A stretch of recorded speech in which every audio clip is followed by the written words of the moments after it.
Advisory Council member Bharat Reddy garu to please come onto the dais.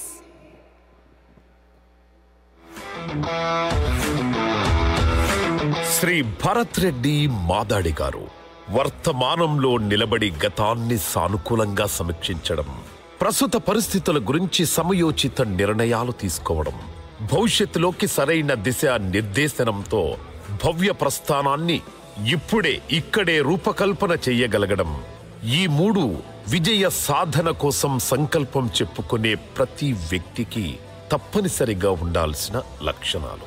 ఇవి విజేతను రూపొందిస్తాయి.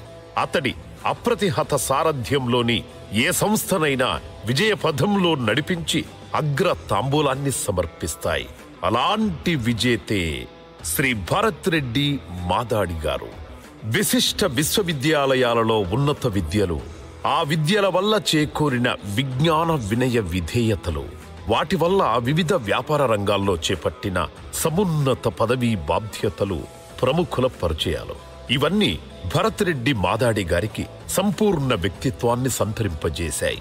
ఈ నేపథ్యంలోనే తమదైన రంగంలో తలమునకలై ఉంటూనే తనువైన తెలంగాణ భాషా సంస్కృతుల పట్ల అత్యంత ఆదరాభిమానాలతో, తెలంగాణ తెలుగుదనం పట్ల, తెలుగు జనం పట్ల అవ్యాజమైన ప్రేమతో తెలంగాణ అమెరికా తెలుగు సంఘం ఏర్పడక ముందే స్థానికంగా ఉన్న అనేక తెలుగు తెలంగాణ సంఘాలతో బాధ్యతాయుతమైన పదవులను శ్రీ భరత్ రెడ్డి నిర్వహించారు.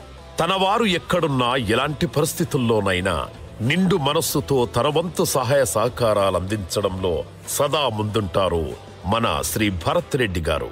అమెరికాలో తెలంగాణ తెలుగు భాషా సంస్కృతి సంప్రదాయాల పరివ్యాప్తి కోసం శ్రీ పైళ్ల మల్లారెడ్డి గారు తెలంగాణ అమెరికా తెలుగు సంఘాన్ని ఏర్పరిచినప్పుడు నేనున్నాను అంటూ మన భరత్ రెడ్డి గారు వారికి చేదోడు వాదోడుగా నిలిచారు.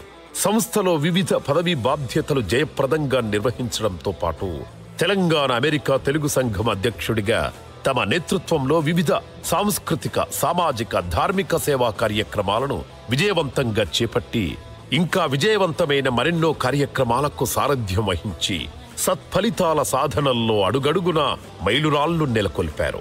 తమ 20 ఏళ్ల సేవా చరిత్రలో లాభాపేక్ష లేని అనేక సేవా సంస్థల ద్వారా సామాజిక సేవలు చేసి నేటికి అదే బాటలో పయనిస్తున్నారు. ప్రస్తుతం టీటీఏ ఏసీ మెంబర్గా తమ కర్తవ్యాన్ని నిర్వహిస్తూ మనందరి ప్రశంసలను అందుకున్న భరత్ రెడ్డి మాదాడి గారిని ఈ వేదికపైకి సగౌరవంగా స్వాగతిస్తూ సవినయంగా ఆహ్వానిస్తున్నా.